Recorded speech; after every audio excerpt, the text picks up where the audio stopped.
Assalamualaikum, jumpa lagi dalam YouTube saya ya, Yusmadi Ribut. Okey, ini atas permintaan kawan-kawan ya. Okey. Aircon kita, aircon atas kepala tu di roof tu, dia ada dia punya apa untuk keluar air tu, pipe tu. Dia ada kiri kanan tau. Jadi saya akan tunjuk dan ada yang mencadangkan untuk pakai benda ni. Okey, terima kasih kepada yang mencadangkan untuk pakai benda ni ya. Okey, pipe ni dipanggil elbow ah. Berapa saiz dia? Dekat sini dia memang ada tulis 16 mm. 16 mm. Harga dia tak mahal kawan-kawan. Kalau kita pergi hardware, cari bahagian garden, hanya RM1 je. Hanya RM1 saja satu. Ataupun dalam Shopee pun ada jugalah. Jadi saya beli di ni je lah. Sebab apa? Saya tak nakkan post tu. Pergi hardware, cari di bahagian garden. Kita kena pakai dua kalau kereta kita. Selain daripada tu, ada yang awal-awal mencadangkan supaya pusingkan getah tu. Sebenarnya saya dah pusingkan getah tu. Saya akan tunjuk dua-dua cara pusingkan getah tu ataupun kita pasang benda ni.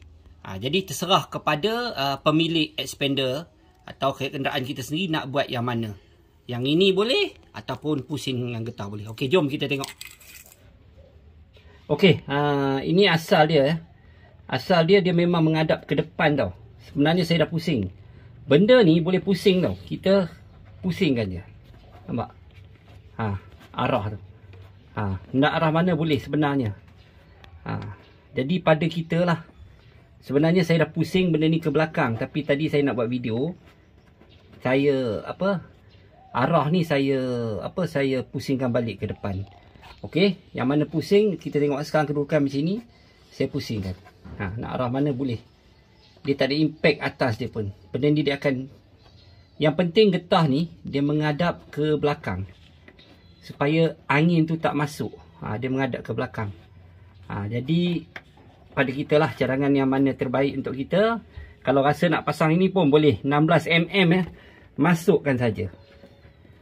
Dan hadapkan dia ke arah belakang. Itu saja. Tapi kalau rasa yang tak confident, yang nak lebih tahan, kita boleh buat. Pasal apa, yang ini dia cuma boleh buka terus kan. Kita boleh buka terus. Kalau ada yang mungkin ada yang minta bagi cadangan yang lain, kita boleh pakai klip pun boleh. Okey. Kita masukkan, kita tengok sebanyak yang boleh. Lepas tu kita boleh rasa dekat atas ni. Maksudnya dia masuk betul-betul ngam atas ni. Jadi kalau ikutkan daripada takat ni hampir. Jadi dia masuk banyak lah supaya tak senang jatuh. Itu salah satu lah. Ini contoh lah. Yang dah masuk kita tengok takat ni. Ada sikit lebihan dia. Kalau kita masuk lebih, takut takat atas ni dia terlebih di atas. Takut air tu kurang untuk turun atau bertakung kat dalam. Jadi ini salah satu lah saya tunjuk. Okey. Pastikan arah ni ke arah tayar belakang. Kalau depan nanti tu yang menyebabkan bunyi berdengung tu. Okey, lagi satu.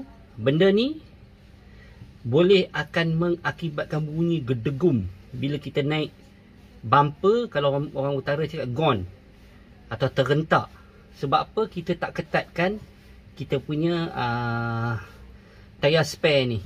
Bila kita kadang-kadang daripada factory pun terjadi. Kadang-kadang waktu kita nak lapikkan tayar ni pun terjadi. Kat sini ada gap, kita tengok. Kita tengok saya tunjuk. Nampak? Jadi bila terhentak kita akan dengar bunyi besi. Benda ni terjadi. Jadi antara benda yang harus dicek untuk kereta yang ada tayar spare belakang macam ni. Tengok, saya tangkap dengan tangan pun boleh. Benda ni terjadi ya. Jadi kawan-kawan kita harus cek lah. Kita tengok. Okey, kita tengok ya. Gap ni dah tak ada. Jadi benda ni pastikan ya. Kalau tukar tayar spare yang Jepun pun kecil, pastikan benda ni rapat. Kadang-kadang tayar Jepun ni tak boleh rapat pasal dia punya hook ni dicipta untuk tayar yang besar. Jadi kena ada modified dekat sini sikit. Kalau tayar yang Jepun ya, dia nipis. Mungkin ada yang tukar rim 18, dia pakai tayar spare Jepun. Tayar tu nipis. Jadi bila nipis, rim tu pun dia kecilkan, yang warna kuning tu. Jadi kena ada modify kat sini lah. Sebab apa dia tak boleh rapat bila keadaan bila terhentak dia akan bunyi guk amat kuat. Salah satu benda ni lah yang terjadi ya. Kalau yang standard pun terjadi pasal tak ikat ketat. Dia tayar ni akan terhentak. Kita jenuh carilah apa masalah dia. Okey, yang saya cakap tadi, kita ketatkan inilah untuk tayar spare kita. Macam ada box, daripada dalam box lah kena buka. Macam saya dah buang box. Jadi dekat sini. Okey, perkongsian lagi satu, pastikan tools kita ni dia duduk di dalam dia punya tempat elok-elok lah. Kadang-kadang benda ini pun bunyi macam besi pun ada. Ya, benda ini di-share oleh kawan-kawan kita juga. Terima kasih yang share untuk tools ni. Okey, terima kasih. Macam tadi pipe pun daripada kawan-kawan kita. Okey, antaranya saya pun tak ingat nama dia lah. Tapi yang tak pakai hose, tak payah pakai L pipe tu, daripada ada satu hamba Allah kawan-kawan kita untuk suruh video. Dan yang pakai pipe pun ada juga daripada kawan-kawan kita juga. Okey, lagi satu di sini ya,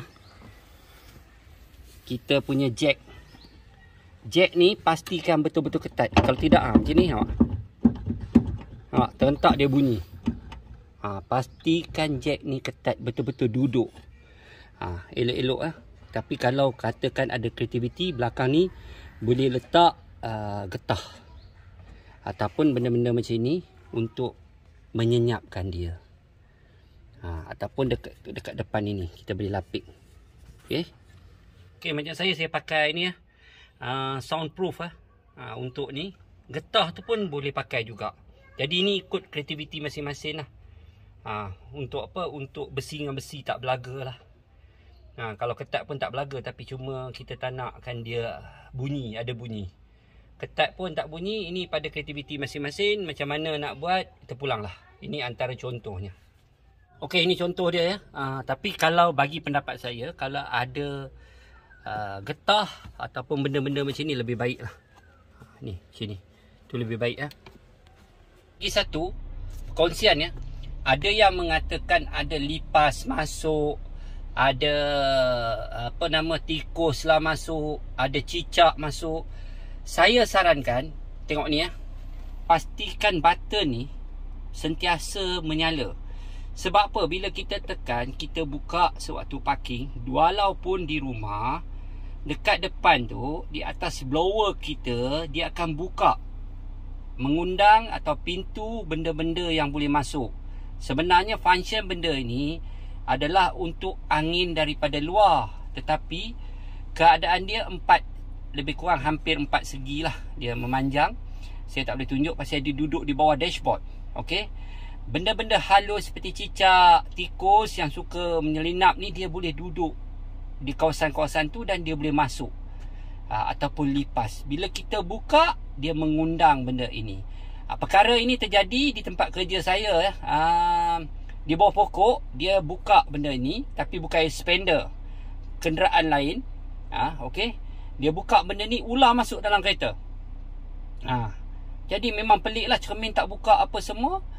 Dan kebetulan bila pergi service center, memang kulit ular ada di kawasan tempat valve yang tutup benda ni. Jadi saya sarankan, kalau mungkin parking tengah panas, bolehlah kita buka benda ni untuk supaya dalam kereta tak terlalu panas.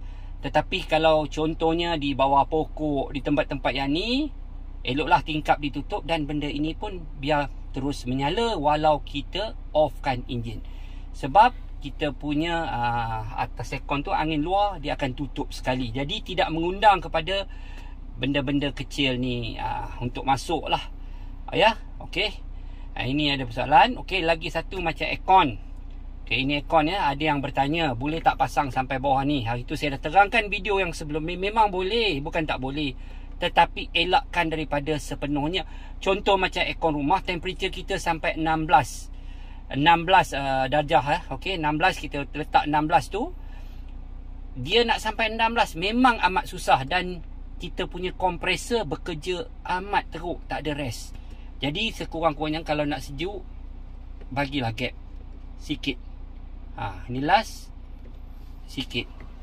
Tapi mula-mula jalan bolehlah nak pakai nak sejuk. Tetapi kita bagi lebih kurang dalam setengah jam, kita bagi atas sikit supaya ada cut off, kompresor kita tu boleh rest. Kalau ini dia akan terus berjalan terus. Maksudnya piston tu dia tak ada rest, dia tak ada cut off. Kat sini sekurang-kurangnya ada cut off. Okey, kalau kita pergi ke sini dah tahu ya, ini dah tentunya untuk aircon bersuhu panas ya. Malaysia ada dalam ni, dalam dashboard kita ada satu coil yang daripada air radiator, dia akan jadi macam heater benda ni. Jadi pemanas. Jadi kita akan rasa aircon panas. Kalau nak onkan aircon panas, pastikan AC ni tutup, baru kita onkan benda ni. Tidak payah kompresor jalan. Sebab apa? Kita inginkan angin panas terus. Contoh di Cameron Highland ke, di Genting ke, jadi offkan ini. Tak payah pakai AC ni. Sebab apa? AC ni kompresor akan berjalan. Okey. Okey, kita tengok lagi satu perkongsian untuk expander Untuk expander, tingkap ni bila tukar bateri, kadang-kadang dia jadi tidak ada auto untuk naik dan auto untuk turun. Okey. Contoh macam ni kan. Tekan dia tak mau. Kita buat apa? Senang saja untuk expander. Naikkan tingkap ni sampai habis. Lepas tu tengok dekat bawah ni. Okey. Dekat sini yang menyala ni untuk pemandu, tarik ke atas sewaktu enjin hidup Tarik ke atas kira sebanyak 10 saat. 1 2 3 4 5 6 7 8 9 10 dan kita lepas. Itu saja. Dan kita tengok cermin kita. Okey, tengok. Tak payah buat yang bawah, atas saja. Angkat atas 10 second. Itu untuk expander. Untuk kenderaan lain dia ada atas dan bawah untuk switch tu. Okey, ini kita punya fog light bukannya spotlight.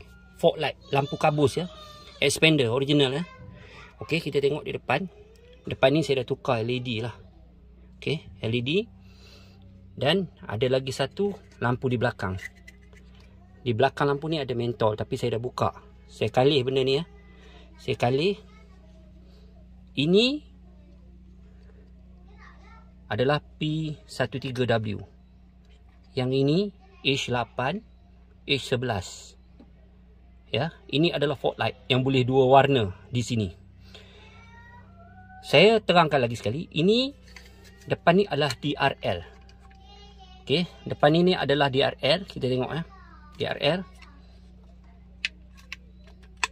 Okey. DRL Ini model lama lah DRL yang saya ni. DRL ni dipanggil daylight. Okey. Kalau yang mana tak tahu lagi, saya terangkan. Daylight ni tidak ada switch untuk offkan dia, kecuali kita cabut soket sahaja dia boleh off. Daylight ni dia di depan. Daylight ni tidak ada switch. Dia pada sensor automatic on. Kalau hari siang, hari panas dia automatic. Kalau di belakang fog light, itu yang saya pernah tunjuk, cari yang fungsi switch di yang ada YouTube saya tu untuk on off. Ini boleh on off. Tapi kalau daylight ni tak boleh on, tak boleh off. Dia automatic daripada sensor. Saya harap tuan-tuan faham benda ni. Pasal apa ramai yang confuse.